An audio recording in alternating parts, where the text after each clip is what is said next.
உலகம் முழுவதும் பிரசங்கம் நடக்குது. ஒவ்வொரு இடத்துலயும் தெருவிலையும் நடக்கிறது, ஆலயத்திலையும் நடக்கிறது, திறந்த வெளியில கூட்டம் நடக்குது, பெரிய கூட்டங்கள் நடக்கிறது. நானும் பார்க்கத்தான் செய்யறேன், சின்ன வயசுல இருந்து பெரிய பேர். ஆனா எல்லா கூட்டம் ஒண்ணு வேலை இருக்குதா? ஒண்ணு வேலை இருக்கிறது இல்ல.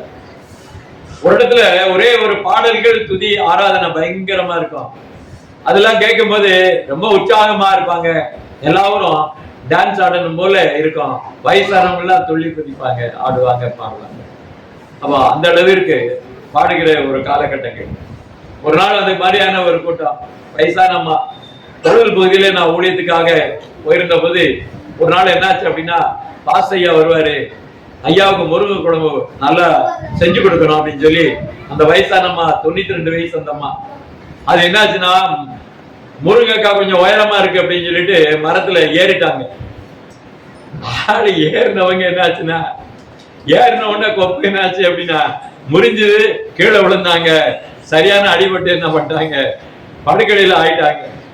நாங்க வந்து பார்த்தோம், இன்னைக்கு என்ன சமையல் சாப்பாடு, பாவம் அந்த அம்மா கீழே விழுந்துட்டாங்களே அப்படின்னு கேள்விப்பட்டிருக்கமே, இந்த அம்மா என்ன செய்ய போறாங்களே தெரியலையே, பாவமா இருக்குத. அந்த அம்மா தானே காலையில வந்து எல்லாத்தையும் கூட்டி ரெடி பண்ணி ஊழியத்துக்குள்ள காரியங்கள் எல்லாம் பார்ப்பாங்க. எல்லா ஊழியக்காரங்க வரவங்க நல்லா சாப்பிடணுமே, நல்லா சமையல் பண்ணணுமே, ஆசையோட செய்யணும்னு இந்த அம்மா மரத்துல இருந்து கீழே விழுந்தாங்களே, ஏசப்பா எப்படிதான் இருக்காங்களோ அப்படின்னு சொல்லிட்டு இருக்கும்போது நாங்க இங்க போனோம்னா அந்த அம்மா படுத்திருந்தாங்க. படுத்திருந்த போது நாங்கள் போய் அவங்கள விசாரித்து ஜெபம் பண்ணணும். அதுக்கப்புறம் சொன்னாங்க, ஐயா என் வயசு பெரிய காரியம் இல்லை ஐயா, உங்களுக்கு ஏதாவது நான் செய்யணும்னு ஆசைப்பட்டேன் ஐயா, அதனால மரத்துல ஏறினேன். கொப்பு முழிஞ்சு கீழே விழுந்தது உண்மைதான், என் காலில் அடிபட்டதெல்லாம் உண்மைதான். ஆனா கர்த்தருடைய நாமத்தினால என்ன பண்ணிட்டேன்னா, உங்க எல்லாருக்கும் நான் சமையல் பண்ணி வச்சுட்டாயா நான் படுத்திருக்கிறேன் அப்படின்னாங்க. போய் ஜெபம் பண்ணோம், ஜெபம் பண்ணிட்டு வந்தோம். ஜெபம் பண்ணிட்டு வந்த உடனே கூட்டம் முடிகிறதுக்கு முன்னாடி எல்லாரும் சாட்சி சொன்னாங்க இல்லையா, அந்த நேரம் எல்லாம் முடிஞ்ச பிறகு கடைசி ஜெபத்துல என்னாச்சுன்னா நாங்க பாடணும். பாட்டு பாடும்போது என்னாச்சு அப்படின்னு கேட்டா, அந்த அம்மா முன்னால வந்து என்ன பண்ணாங்க, டான்ஸ் ஆடுறாங்க. என்னையா இது, படுக்கையில கிடந்தத பாட்டி, 92 வயசு பாட்டி ஓடி வந்து முன்னால வந்து டான்ஸ் ஆடிக்கிட்டு இருக்கிறாங்க. அந்த ஆராதனை நேரத்துல கர்த்தர் அந்த அம்மாவை தொட்டிருக்கிறாரு. அந்த அம்மாவுக்கு சுகம் கிடைச்சிருக்கு, வலியெல்லாம் போச்சு, எல்லாமே சரியா போச்சு, ஆண்டவர் என்னை சுகமாக்கினார்னு சொல்லி டான்ஸ் ஆடிக்கிறேன். என்னால நம்பவே முடியாது. அப்போ தேவனுடைய பிள்ளைகளுடைய சாட்சி எந்த அளவுக்கு இருக்கிறது பாருங்க. அப்போ ஒருத்தர் பாடுறாங்க, ஆராதனை பண்றாங்க, துதி ஆராதனையிலே சுகம் கிடைக்கிறது. என்னுடைய நண்பர் இலங்கையில போய் ஊழியம் பண்ணும்போது, துதி ஆராதனை செய்யும் போது, கிட்டார் போடும்போது நிறைய பேர்கிட்ட இருந்து பேய்கள் என்னாச்சு அப்படின்னா அலக்கழிச்சு அப்படியே என்னாச்சுன்னா கீழே நிறைய பேர் விழுந்து எல்லாரும் சுகமானாங்க. நிறைய வியாதிகள் சுகமாச்சு, எல்லாரும் வந்தாங்க. இந்த துதி ஆராதனையில ஐயா கிட்டார் போட்டாரு. அப்ப போடும்போதே என் மேல ஒரு அக்கினி வந்தது, எனக்கு விடுதலை கிடைச்சது, சுகமாச்சு அப்படின்னு சொல்லி சொன்னாங்க. இப்படியாக பாடல்லையும் என்ன இருக்கணும் அப்படின்னா அனல் இருக்க வேண்டும். அல்லேலூயா. பாடல்லையும் அபிஷேகம் இருக்க வேண்டும், செய்தியிலையும் அபிஷேகம் இருக்க வேண்டும், ஜபத்திலையும் அபிஷேகம் இருக்க வேண்டும். கர்த்தர் விதமாக சொல்லுகிறார், அபிஷேகித்த அப்படிப்பட்ட ஒரு கூட்டமாக நாம் என்ன எல்லா நாட்களிலும் காணப்பட வேண்டும். அப்பதான் திருச்சபை அனல் மூட்டி எழும்பப்படுகிற நல்ல ஒரு ஊழியத்தை செய்கிறதாக நாம் பார்க்க முடியும். அப்போஸ்தலருடைய புத்தகத்துல 2வது அத்தியாயத்துல 2ல இருந்து 4 வரைக்கும் வாசிக்கும். அப்பொழுது பலத்த காற்றடிக்கிற முழக்கம் போல வானத்திலிருந்து சடுதியா ஒரு முழக்கம் உண்டாயிற்று. அவள் உட்கார்ந்து இருக்கிற இடத்துல என்னாச்சு, அந்த வீடு முழுவதும் நிரம்பி இருந்தது. அல்லாமல் அக்கினிமயமான நாவுகள் போல விரிந்திருக்கும் நாவுகள் அவளுக்கு காணப்பட்டு வந்து அமர்ந்து அவர்கள் எல்லோருக்கும் பரிசுத்த ஆவியால் நிரப்பப்பட்டு ஆவியானவர் தங்களுக்கு தந்தருளின வரத்தின்படியே வெவ்வேறு பாஷைகளிலே பேசத் தொடங்கினார்கள். அப்போ ஊழியம் என்பது, கர்த்தருடைய ஊழியம், முதலாவது திருச்சபை என்பது பெந்தேகோஸ்து நாளிலே தேவனுடைய திருச்சபையா தொடங்கப்படுகிற காலத்திலே தேவனுடைய திருச்சபையில முதல்ல தேவனுடைய அபிஷேகத்தை கொண்டுதான் முதலாவது திருச்சபை தொடங்குது. அல்லேலூயா. தேவனுடைய திருச்சபை ஆரம்ப காலத்துல அபிஷேகத்துலதான் தொடங்குகிறது. அபிஷேகத்தினாலே ஆண்டவர் நிரப்பித்தான் ஊழியம் தொடங்குகிறது. தேவனுடைய வல்லமை அங்கே காணப்பட்டது, தேவனுடைய வரங்கள் காணப்பட்டது. ஒவ்வொருவருக்கும் ஆண்டவர் அனுகிரகம் செய்து வரங்களை கொண்டு முதலாவது திருச்சபையானது சாட்சி கொடுத்தது என்பதாக நான் பார்க்கிறோம். இன்னைக்கு நம்ம எல்லா திருச்சபையிலும் அந்த சாட்சி இருக்குதா? இருக்கணும். அதான் வேதாகமம் சொல்லுகிறது. லூக்காவுடைய புத்தகத்துல 3வது அத்தியாயத்துல 16வது வசனத்தை வாசிக்கப்படும் போது, யோவான் எல்லோருக்கும் பிரதியுத்தரமாக, நான் ஜலத்தினால் உங்களுக்கு ஞானஸ்நானம் கொடுக்கிறேன், என்னிலும் வல்லவர் ஒருவர் வருகிறார், அவருடைய பாதரட்சியின் வாரை அழிப்பதற்கு நான் பாத்திரத்தல்ல, அவர் பரிசுத்தாவினாலும் அக்கினியினாலும் உங்களுக்கு ஞானஸ்நானம் கொடுப்பார். அப்போ திருச்சபையானது, தேவனுடைய சபையானது மக்களுக்குள்ளே தேவன் கொடுக்கிற ஒரு பெரிய அடையாளம் என்னன்னா, ஆண்டவராகிய இயேசு கிறிஸ்து திருச்சபைக்கு ஆவியினாலும் அக்கினியினாலும் வல்லமையினாலும் ஆண்டவர் ஒரு அபிஷேகத்தை கொடுக்கிறார், ஒரு ஞானஸ்நானத்தை கொடுக்கிறார். வேதாகமம் தெளிவாக சொல்லுகிறது. அவன் திருச்சபையில என்ன இருக்கணும்? என்ன இருக்கணும்? அக்கினி இருக்கணும், வல்லமை இருக்கணும், வரங்கள் இருக்க வேண்டும். தம்பி உட்காரு. சபை எப்படி இருக்கணும்? சபை எப்படிமா இருக்கணும்? அக்கினிமயமாக இருக்க வேண்டும், அனலாக இருக்க வேண்டும்.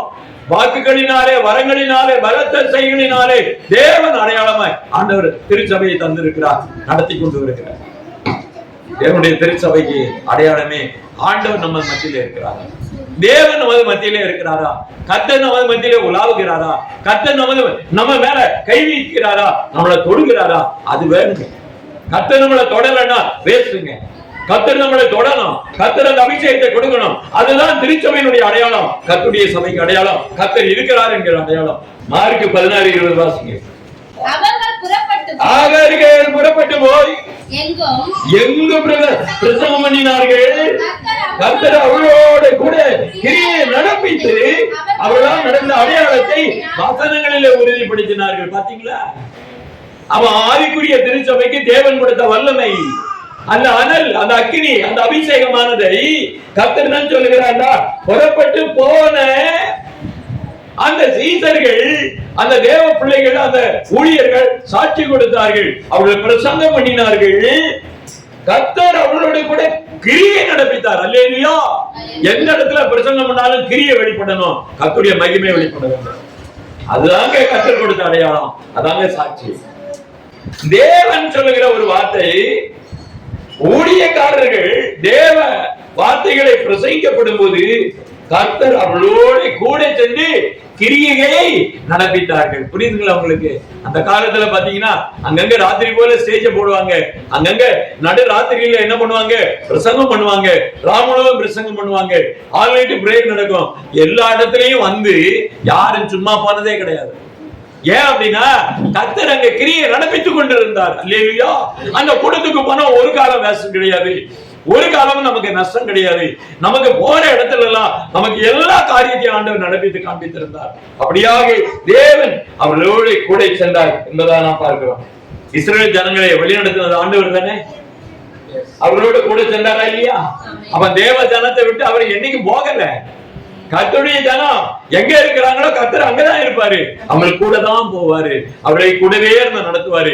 அதுதான் நமக்கு தேவையான ஒரு காரியம். 2 தீமோத்தேயு 1:6 வசனம். 2 தீமோத்தேயு 1:6 வசனம்.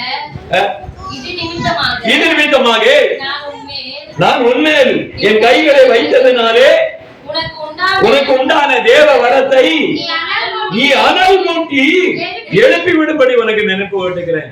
அவன் தேவனுடைய திருச்சபையில வந்துருச்சா, கைய வச்சா அனல் வர வேண்டும். வசனத்துல அனல் இருக்கிறது, அக்கினி இருக்கிறது, பிரசங்கத்துல அனல் இருக்குது, அக்கினி இருக்குது. கர்த்தருடைய ஊழியக்காரன் கையில என்ன இருக்குது? அனல் இருக்குது, அக்கினி இருக்கிறது.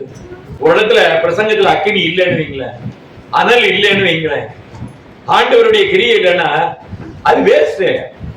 அப்படிப்பட்ட சபையே வேஸ்ட், அப்படிப்பட்ட கூட்டமே வேஸ்ட், போய் ஒரு பிரயோஜனம் கூட சென்று கிரியை நடப்பித்தார் என்கிற ஒரு பெரிய சாட்சி ஆண்டவர் நமக்கு சாட்சி கொடுக்கணுங்க. அதுதாங்க நமக்கு முக்கியம். அவருடைய வார்த்தையா, தேவனுடைய வரத்தை அனல் மூட்டி எழுப்பி விடும்படி உனக்கு நினைப்பூட்டுகிறேன் என்பதாக நாம் பார்க்கிறோம். அம்மா அன்னைக்கு சொன்னாங்க சாட்சியில, நான் போயிருந்தேன், அங்க ஏதோ பெரிய ஊழியம் நடக்கு, ஒரு ஊழியக்காரர் வந்திருக்கிறாரு, நான் போகிறேன் அப்படின்னு சொல்லிட்டு. அப்ப போனாங்க, 2 பேர் போனாங்களாம். அப்ப அந்த அம்மா சொன்ன சாட்சி, அங்க பார்த்தா பெரிய அபிஷேகம் இருக்குன்னு உட்கார்ந்து இருந்தாங்களாம். கடைசியில் அவன்கிட்ட இருக்கக்கூடிய ஆவி என்னன்றத ஆண்டவர் வெளிப்படுத்தினார். இந்த அம்மா தோல்ல அது அமுக்குச்சான். அப்பாலே இப்ப பிசாசே, நீ யார், எங்க இருந்து வந்தனே இந்த அம்மா கேட்டு இருக்கிறாங்க. அதுக்கப்புறம் என்னாச்சு அப்படின்னா, அங்க இருக்கிற ஊழியக்காரன் அந்த பிசாசு இருக்குது. அதுக்கப்புறம் இவங்க என்ன பண்ணி இருக்கிறாங்க, ஜெபம் பண்ணி இருக்கிறாங்க. அந்த பிசாசு பிடிச்ச பாஸ் என்ன பண்ணி இருக்கிறாங்கம்மா, கீழே விழுந்துட்டானா. சொல்லுங்கம்மா, உங்களை பத்தி சாட்சி தான் சொல்லிட்டு இருக்கேன். போனீங்கல்ல 2 பேரு ஜெபம் பண்ண போனீங்கல்ல, தோல்ல அமுக்குச்சுல்ல, சாத்தம் அதைத்தான் சொல்லிட்டு இருக்கேன். ஆமா ஆமா. அதுக்கப்புறம் என்னாச்சு, அந்த பாஸ் என்னாரு, பாஸ்டர் என்னாச்சு, அந்த பிசாசு என்னாச்சு, கீழே விழுந்தது இல்லையா. அப்ப என்ன அர்த்தம், தேவன் தொடப்பட்ட ஒரு அனுபவம் உங்கள்கிட்ட இருக்குதா, யார்கிட்டயாவது இருக்குதா? கையை தூக்குங்க. அப்படிப்பட்ட அனுபவம் இருக்கிறவங்க கையை தூக்குங்க. ஒரு காரியத்தை நீங்க உறுதிப்படுத்துங்க, கர்த்தர் உங்க கூட இருக்கிறான்றதுக்கு அடையாளம் என்ன தெரியுமா? உங்கள்கிட்ட கிரியை ஆண்டவர் செய்யணும், உங்க மூலமா கிரியை நடப்பிக்கணும், உங்க மூலமா அடையாளத்தை வெளிப்படுத்தணும். கர்த்தர் உங்க மூலமா கிரியை செய்யறாரா, ஆண்டவர் உங்க கூட இருக்கிறார். அல்லேலூயா. கரங்களை தட்டுவோம். இதுதான் உண்மை. நீங்க ஜெபம் பண்ணீங்க, நடந்ததா? கர்த்தர் உங்க கூட கிரியை நடப்பிக்கிறாரு, கர்த்தர் உங்க கூட இருக்கிறார். இதுதான் நமக்கு தேவைங்க. அவர் நம்ம மேல அன்பா இருக்கிறாரு, அவருடைய அன்பை நாம ருசிக்கணும். அந்த அன்பை ருசித்து நாம் சாட்சி கொடுக்க வேண்டும். ரோமர் 8:14 வாசிங்க. நாம் தேவனுடைய பிள்ளைகளா இருக்கிறோம் என்று ஆவியானவர் தாமே தம்முடைய ஆவியுடன் கூட சாட்சி கொடுக்கிறார். இப்ப வந்துருச்சா? எங்க நீங்க போனாலும், எங்கே நீங்கள் இருந்தாலும், எங்கே நீங்கள் ஜெபித்தாலும், கர்த்தர் உங்க கூடவே இருந்து கிரியை நடப்பிக்கிறார் என்கிற ஒரு சாட்சியை ரோமருடைய புத்தகத்துல அப்போஸ்தலனாய் இருக்கிற பவுல் இந்த வசனத்தை உறுதிப்படுத்தி இங்கே சொல்கிறார். உலகத்துல பாருங்க, நல்லா தெரிந்து கொள்ளுங்க, அதிகமாக அனல் மூட்டி கொடுக்கக்கூடிய எழுப்புதலுடைய ஒரு உபதேசத்தை, ஆவிக்குரிய உபதேசத்தை, ஆவியானுடைய வழி நடத்தல அதிகமாக உலகத்துக்கு தெரியப்படுத்துறது யாரு? பவுல் அப்போஸ்தலன் தான். இன்னொரு காரியம் உங்களுக்கு நல்லா தெரிந்து கொள்ளுங்க, இந்த உலகத்துல எத்தனையோ புத்தகங்கள் இருக்கிறது. புதிய ஏற்பாட்டுல மத்தேயுடைய புத்தகத்துல வம்ச வரலாறை எழுதுறாங்க, இயேசு கிறிஸ்து வரைக்கும் உள்ள வம்ச வரலாறை எழுதுறாங்க. அப்ப உலகத்துல வம்ச வரலாறை எழுதுகிற ஒரு நியமம் யார்கிட்ட இருந்திருக்கு அப்படின்னா, யூதர்கள்ட்ட இருந்திருக்கு. அல்லேலூயா. ஆண்டவருடைய வம்சத்தை, ஆண்டவருடைய வழியை உலகத்துக்கு அடையாளப்படுத்தி சொல்லுகிற ஒரு காரியம் யூதர்கள்ட்ட அந்த வம்ச வரலாறு அட்டவணை எழுதுற பழக்கம் இருந்திருக்கு. நம்ம குடும்பத்துல, ஐயா உங்க அம்மா பேர் என்ன, அப்பா பேரு, உங்க தாத்தா பேரு, உங்க தாத்தா பேரு, அவங்க அப்பா பேரு. அப்ப என்ன அர்த்தம்? வேதாகமத்துல மத்தேயில இயேசு கிறிஸ்து வரைக்கும் வம்ச வரலாறு எழுதப்பட்டிருக்கிறது. காரணம் என்ன அப்படின்னு கேட்டா, யூதர்களுக்கு வம்ச வரலாறு எழுதி பழக்கம். அந்த ஆண்டவர் அந்த சிந்தனையை கொடுத்திருக்கிறாரு. எது கொடுத்திருக்கிறாரு அப்படின்னா, ஆதாமில இருந்து ஏவாள் வரைக்கும் வம்ச வரலாறு கொடுக்கணும், இந்த உலகத்துக்கு சாட்சி கொடுக்கணும். அவர் கரெக்டா வந்திருக்கிறார் என்பதை அடையாளப்படுத்தணும். இந்த உலகத்துல வரை எவனுக்கும் எந்த கடவுளுக்கும் வம்ச வரலாறே கிடையாது. நல்லா தெரிந்து கொள்ளுங்க. உலகத்துல இருக்க எந்த மனுஷனுக்கும் வம்ச வரலாறே கிடையாது. ஆனா இயேசு கிறிஸ்து வம்ச வரலாறு வந்திருக்கு அப்படின்னாக்க, அது எழுதுகிற ஒரு பக்குவத்தை, ஞானத்தை ஆதி காலத்திலிருந்தே யாருக்கு கொடுக்கப்பட்டிருக்குது? இந்த யூதர்களுக்கு கொடுக்கப்பட்டிருக்கிறது. உன் பிதாக்களுடைய வம்ச வரலாறுகளை, அவருடைய வரலாறுகளை, சரித்திரங்களை எழுதி பழக்கம் பண்ணி இருக்கிறாங்க. அந்த வழிகளை அவர்கள் காண்பித்திருக்கிறார்கள். சும்மா ஒண்ணும் கிடையாது. உலகத்துல அப்படிப்பட்ட ஒரு சரித்திரமே கிடையாது ஐயா. இவ்விதமாக தேவன் சொல்கிற இடையில எந்த கதையும் உள்ள பூத்த முடியாது, இணைக்க முடியாது, அதுல எதையும் கதையை சேர்க்க முடியாது. நான் தேவனுடைய பிள்ளைகளா இருக்கிறோம் என்று ஆவியானவர் தாமே நம்முடைய ஆவியோடு கூட சாட்சி கொடுக்கிறார். நீங்க ஜெபம் பண்றீங்க, வேதம் வாசிக்கிறீங்க, திடீர்னு ஆண்டவர் ஒரு சிந்தனைய, இதனுடைய அடையாளத்தை, இந்த வார்த்தையினுடைய ஒரு அதாவது வியாக்கியானத்தை, ஒரு ஆழமான ஒரு அர்த்தத்தை அவர் உங்க சிந்தனையில கொடுப்பார். ஏன்னா மனக்கண்ணை பிரகாசிக்கப்படும் போது கர்த்தர் ஆழமான ஒரு ஞானமான அந்த காரியங்களை அறிந்து கொள்ளும்படியாக ஜனங்களுக்கு உதவி செய்கிறார். எல்லாரும் அந்த மாதிரியான ஒரு அனுபவத்துக்குள்ள வரணும். இரவு போல தியானிக்கிற மனுஷன் பாக்கியவார். ஒரு ஊழியக்காரரு சாட்சி கொடுத்தாரு, ஐயாவுக்கு தெரியும். அந்த அம்மா என்ன பண்ணுவாங்களா, 12 மணில இருந்து 2 மணி வரைக்கும் அப்படியே முழங்கால் நின்று தினமும் ஜெபம் பண்ணுவாங்களாம். சின்ன வயசுல இருந்து அந்த ஆலயம் கட்டப்படுவதற்காக, அந்த ஜனங்கள் நிரம்புவதற்காக டெய்லி என்ன பண்ணுவாங்க, 2 மணி நேரம் முழங்கால், 1 மணி நேரம் வேத வாசிப்பு, திருப்பி காலையில ஜெபம் பண்ணுவாங்க. அவங்க கரெக்டா அந்த கணக்கை என்ன பண்றாங்க, ஆண்டவருக்காக செய்யறாங்க. 2 மணி முடிஞ்ச உடனே ஊழியக்காரர் இருந்துச்சு 2 மணிக்கு முழங்கால் போடுவாரு, 4 மணி வரைக்கும் அவர் ஜெபம் பண்ணுவாரு. அவங்க வேதம் வாசிப்பாங்க. அவங்க அந்த 2.5 மணி நேரத்தை கணக்காக 2 பேரும் இன்ன வரைக்கும் கடைப்பிடிச்சுக்கிட்டு இருக்காங்க. அந்த ஆலயம் முதல்ல எப்படி இருந்தது, அப்புறமா அவங்க அப்பா தங்கி இருந்த இடம் கூடாரா எப்படி இருந்தது, ஷெட்டு தான் இருந்தது. அந்த ஜபம் 2.5 மணி நேரம் ஆண்டவரோட ஜபத்திலே இருந்து வேத வாசிப்பு தியானம் பண்ண அந்த குடிசையெல்லாம் மாறி இன்னைக்கு கட்டடமாக இருக்கிறது, பெரிய கட்டடமாக இருக்குது. அந்த கட்டடத்துக்கு தான் நாங்க 2 பேரும் போனோம். அழகான ஒரு திருச்சபையா இருக்கு. மைக் செட்டு, இசை கருவிகள் எல்லாம் ஒன்றுலையும் குறைவிடாம இருக்குது. ஜனம் நிறைய வராங்க, நிறைய ஆண்டவருடைய ஊழியம் அங்க நன்றாக நடக்கிறது. மேல மாடியெல்லாம் கட்டி இருக்கிறாங்க. ஒரு சாதாரண குடிசையாக இருந்த அவர்களுக்கு ஆண்டவர் இந்த 2.5 மணி நேரம் உங்க வாழ்க்கையில ஆண்டவருக்கு நீங்க ஒப்பு கொடுத்தா உங்களுடைய எல்லா இடங்களும் கட்டப்படும், உங்கள் தேவைகள் சந்திக்கப்படும், உங்களுடைய காரியங்கள் எல்லாத்தையும் கர்த்தர் பூர்த்தி பண்ணுவாரு. அவன் பாக்கியவான் என்று சொல்லி இருக்கிறாரு. அந்த பாக்கியம் உங்களுக்கு கிடைக்கும், அந்த சுதந்திரம் உங்களுக்கு கிடைக்கும். அல்லேலூயா. அது காலையில ஆண்டவருடைய சமூகத்துல இருந்து 1 மணி நேரம் பண்ணுங்க, ஒரு 1/2 மணி நேரம் வேதத்தை தியானம் பண்ணுங்க, அந்த 1 மணி நேரம் ஜெபம் பண்ணுங்க. கர்த்தர் உங்களை ஆசீர்வதிக்கலன்னா அப்புறம் என்னைய கேளுங்க. ஏன்னா வார்த்தையை வச்சு நான் சாட்சியா கொடுக்கிறேன். குறைஞ்சது 1 மணி நேரமாவது விழித்திருந்து ஜெபிக்க கூடாதா என்ன கேட்டார். ஏன் சொல்லுகிறாருன்னா, நீங்கள் சோதனைக்கு உட்படாதபடி இருந்து விழிப்பட. அப்ப 1 மணி நேரம் ஜபத்துக்கு ஒரு மனிதனுக்கு கூட சோதனை வராது, வேதனை வராது, நோய் நொடி வராது. அந்த ஓமந்தூர் ஆஸ்பத்திரியில படுக்க சொல்லாது, இந்த ஸ்டான்லி ஹாஸ்பிட்டல்ல படுக்க சொல்லாது, கீழ்பாக்கத்துல போய் படுக்க வைக்காது, எங்கேயுமே உங்களை படிக்க வைக்காது, உங்களை ஆஸ்பத்திரிக்கு போக வைக்காது, ஆஸ்பத்திரி செலவே வராது. ஆண்டவருக்கு உண்மையா இருக்குங்க. அந்த 1 மணி நேரம் ஜபத்துல வாங்குங்க. உங்களுக்கு ஏங்க அந்த பிரச்சனை வருது? ஒரு ஊழியக்காரன் ஜபம் இல்ல, அவன் பிள்ளைகிட்ட ஜபம் இல்ல, ஆக்சிடென்ட் ஆகி பல பிரச்சனைகள் வரத்தான் செய்யும். வராம எப்படி இருக்கும்? வீட்டுல 1 மணி நேரம் ஜபம் பண்ணுங்க. எவனாவது உங்களுக்கு முன்னாடி நாள் அசைக்க முடியாது, வாய் பேச முடியாது. ஆண்டவர் அவன் வாயும் காலு எல்லாத்தையும் கட்டி வச்சிருவாரு. அப்படியே பேசினாலும் ஆண்டவர் என்ன பண்ணுவாரு, தூக்கி ஒரேடி அடிச்சு ஒண்ணுலாம் பண்ணி கொடுவாரு. பெங்களூர்ல ஒரு சகோதரி நல்லா ஜெபம் பண்ணுவாங்க, நல்லா எப்பொழுதும் ஜெபம் பண்ணுவாங்க. அவங்க என்ன பண்ணிருக்காங்க, அவங்க ஜெபம் பண்ணி என்ன பண்ணிருக்காங்க, ஆண்டவரே சோதரம் சோதரம் சோதரம். இது என்ன பண்ணிருக்காங்க, 2 பேரு வேடிக்கை பார்த்தவங்க, தோத்தம் தோத்தம் அப்படின்னு கிண்டல் பண்ணிருக்காங்க. 2 பேரும் கிண்டல் பண்ணிருக்கிறாங்க. என்ன நடந்திருக்கு அப்படின்னு பாருங்க, நல்லா தெரிந்து கொள்ளுங்க.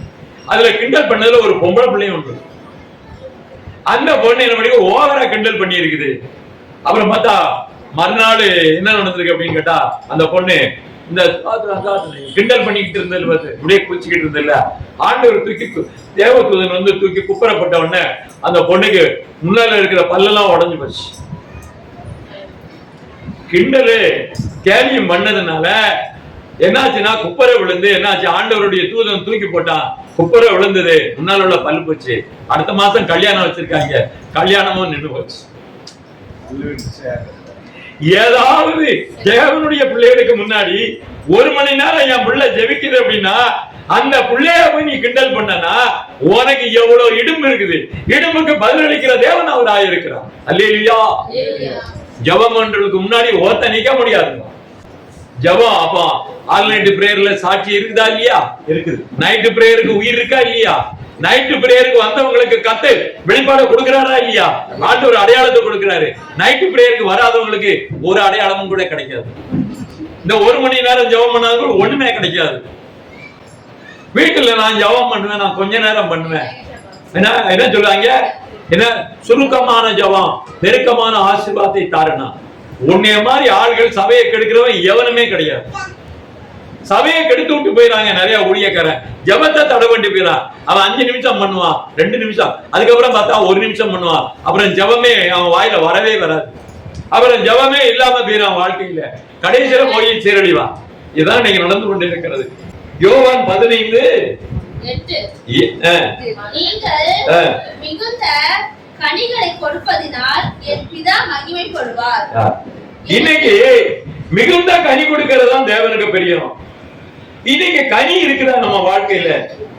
கனி இருக்குதா? கனிகள் இருக்குதா? சொல்லுங்க பாப்போம். மிகுந்த கனி கொடுக்க வேண்டும். நம்ம வாழ்க்கை எப்படி இருக்க வேண்டும்? கனினாக்கா ஒரு செடி நல்லாக வளர்ந்துருக்கு, நல்லா வளர்ந்து கொடியெல்லாம் போட்டாச்சு, பூவெல்லாம் போட்டுச்சு, அந்த காய்கள் வருகிறது, பழமாகிறது. அப்ப விவசாயிக்கு ரொம்ப சந்தோஷமா இருக்கும். அந்த அந்த எல்லாம் பார்க்கப்படும் போது பழங்கள் எங்க பாருங்க, பழங்கள் மாம்பழ சீசன் வந்துருச்சு. அந்த மரம் எல்லாம் ஏதாவது ஒரு மரத்துல நிறைய பழம் இருக்குன்னா அந்த மரத்தை பார்த்தா அவனுக்கு ரொம்ப சந்தோஷப்படுவான். அந்த விவசாயி பார்க்கிறதுக்கு ரொம்ப அழகாக இருக்கும். திராட்சை தோட்டத்தை பார்த்தா கனிகள் நிறைய இருந்தா பார்த்தா சந்தோஷமா இருக்கும். நிறைய கனி வர்க்கங்களை பார்க்கப்படும் போது நமக்கு மிகுந்த சந்தோஷம் இருக்கும். ஆண்டவர் அதான் சொல்லுகிறாரு, உங்க வாழ்க்கையில மிகுந்த கனி இருந்தா ஆண்டவருக்கு மிகுந்த சந்தோஷமா இருக்கும். இன்னைக்கு கனி இருக்குதா? நம்ம வாழ்க்கையில கனி இருக்குதா? நிறைய பேர் என்ன சொல்லுவாங்க, ஆமையா கலாத்தியர்ல சொல்லி இருக்குது ஐயா கனிகளை பத்தி, வசனத்துல இருக்குது. நம்ம ஜீவியத்துல வாழ்க்கையில இருக்கிறதா? நானே திராட்சை செடி, நீங்கள் கொடிகள், ஒருவன் என்னிலே நான் அவரிலே நிலைத்திருந்தால் இதுதான் மேட்ரு. என்ன இல்லாமல் உங்களால ஒண்ணும் கூடாது. அப்ப மிகுந்த கனி ஒருத்தனுக்கு இருக்கு அப்படின்னா இயேசு அவனுக்குள்ளே ஜீவிக்கிறார், அவனுக்குள்ளே இருக்கிறார். அல்லேலூயா. ஒரு அம்மா இருந்தாங்க, வயசான அம்மா, கிராமத்துல இருந்தாங்க. அந்த அம்மா ஒரு ஹோட்டல் கடை வச்சிருந்தாங்க. அந்த அம்மா என்ன செய்வாங்க அப்படின்னு கேட்டா, காலையில ராத்திரி எல்லாம் இருந்து என்ன பண்ணுவாங்க, பிள்ளைகள் எல்லாரும் உட்கார்ந்து பெரிய ஆட்டோர்கள் ஆட்டுவாங்க. 20 கிலோ அரிசி ஆட்டுவாங்க. அந்த காலத்துல காலையில இட்லி போடுவாங்க, பெரிய சொடகு மாதிரி ஒரு இது, அதுல துணியை வச்சு இட்லியை போட்டுக்கிட்டே இருப்பாங்க. இந்த பக்கம் சாம்பார் கொதிக்கும், இந்த பக்கம் சட்னி அரைச்சு வச்சிருப்பாங்க. எல்லாம் அந்த அம்மா, ஒரு அம்மா தான் செய்யும். ஏன் அப்படின்னு கேட்டா, சின்ன வயசுல அவங்க வீட்டுக்காரர் இறந்துட்டாரு. அந்த அம்மா பிள்ளைகளை வளர்க்கணும். அந்த அம்மா செய்யறது நல்லா இருக்கு, நல்லா இருக்கு, டேஸ்டா இருக்குன்னு அந்த அம்மாவுக்குள்ள அந்த ஒரு எண்ணம், நம்ம இட்லி போட்டு நம்ம என்ன பண்ணுவோம், வியாபாரம் பண்ணுவோம் அப்படின்னு சொல்லி போட்டாங்க. போட்ட உடனே அந்த ஊரில் உள்ள ஜனமெல்லாம் என்ன செய்யும் அப்படின்னு கேட்டாக்க, இட்லி வாங்க அங்கதான் வருவாங்க. அந்த அம்மா கையால அந்த இட்லியை சாப்பிட்டு, இந்த சாம்பார் சட்னியை சாப்பிட்டு, அதுல நானும் ஒரு ஆளு, அவ்வளோ டேஸ்டா இருக்கும். எங்க போனாலும் அந்த ஊரை நினைச்சு இறங்கி அங்க போய் சாப்பிட்டுட்டு போவேன். அந்த அம்மா என்னாச்சு அப்படின்னு கேட்டா, பையங்க 2 பையங்க, 2 பையங்களும் சின்ன பையங்க. அவங்க கடைசியில் என்னாச்சு அப்படின்னு கேட்டா, யார் யாரு கர்ப்பிணியா வருவாங்க, யார் யாரு வயசானவங்க கஷ்டப்பட்டு வருவாங்க, காசு இல்லை அப்படின்னாக்க இட்லி இல்லைன்னு சொல்ல மாட்டாங்க. கர்ப்பிணியா இருக்கிறவங்களுக்கு முதல்ல இட்லி எல்லாத்தையும் எடுத்து, சட்னி எல்லாம் எடுத்து அவங்களுக்கு கொடுத்துருவாங்க. அது மாதிரி வயசானவங்க காசு இல்லாத வந்தா அவங்களுக்கும் அதை கொடுப்பாங்க.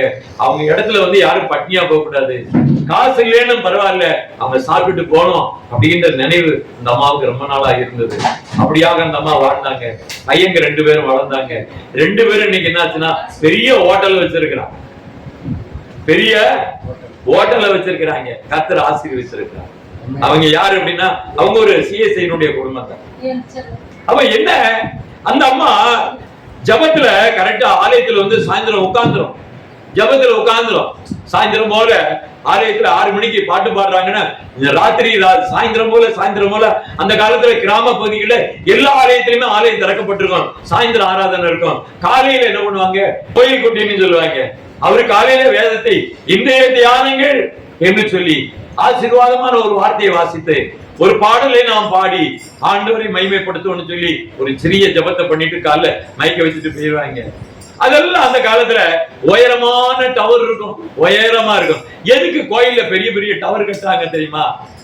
ஏன் அப்படின்னு கேட்டா, தூரமா இருக்கிறவங்களுக்கு இந்த சத்தியம் போய் கேட்கணும். இந்த வார்த்தை கேட்கும் போது அவனுக்குள்ள ஆண்டவர் பேசுவாரு, அவனுக்கு சுகம் கிடைக்கும், அவன் வந்து சாட்சி கொடுப்பான், அவன் ஆலயத்துல நாளைக்கு வந்து நிற்பான் அப்படின்ற ஒரு எண்ணத்துலதான் என்ன பண்ணாங்க, ஆலயத்துல பெரிய டவரை கட்டி கட்டி கட்டி உயரமா கொண்டு போய் மணிக்குண்ட வச்சு மைக்க கட்டி தேவ வசனத்தை அந்த ஏரியாவுல 20 மைல் சுற்றளவுல போய் கேட்க வைக்க பண்ணுவாங்க. அதனாலதான் அந்த ஜனங்கள் அன்னைக்கு ரட்சிக்கப்பட்டாங்க. அதனாலதான் ஒவ்வொரு கிராமத்திலையும் ஆலயத்துல மணிக்குண்ட வைத்து வச்சிருந்தாங்க. ஐயா மணி அடிக்குது, ஐயா ஆலயத்துல மணி அடிக்குது ஐயா. அப்பெல்லாம் வாட்சி கிடையாது, எல்லாத்தையும் ஒருத்தரையும் டைம் கேட்பாங்க. ஆனா கோயில் மணியை மட்டும் கரெக்டா எண்ணிடுவாங்க.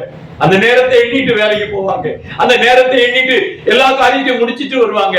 அந்த நேரம் எல்லாம் அவளுக்கு அந்த நாட்களிலே கோயில் மணி அடிக்கலையே அப்படின்னு காத்திருப்பாங்க.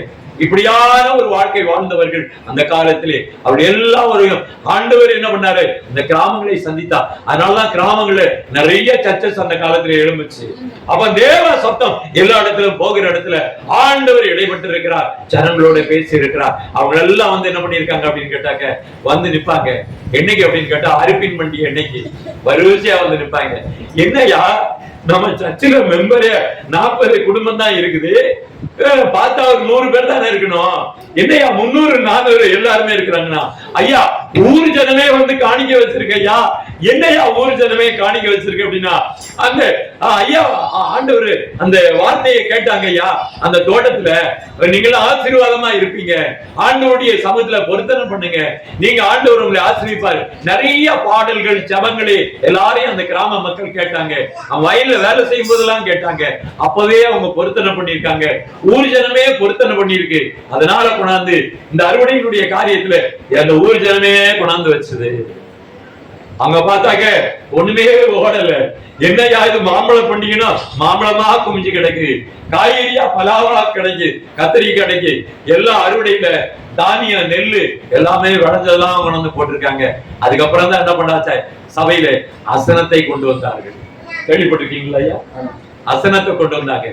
அதுல இருந்து எல்லாருக்கும் ஒரு வாரம் மக்கள் நற்செய்தியை கேட்டு ஆசீர்வாதமா இருக்குன்னு அதுல இருந்து சமையல் பண்ணி அசன பண்டிகை வச்சாங்க. ஒரு சபைக்கு அசனம். இந்த சபை என்னைக்கு தொடங்கிச்சோ எனக்கு தெரியாது. அந்த நாளை குறித்து அன்னைக்கு அசன பண்டிகை. இன்னைக்கும் என்ன பண்றாங்க அப்படின்னா, இந்தியா ஃபுல்லா நடந்து கொண்டிருக்கு அசன பண்டிகை.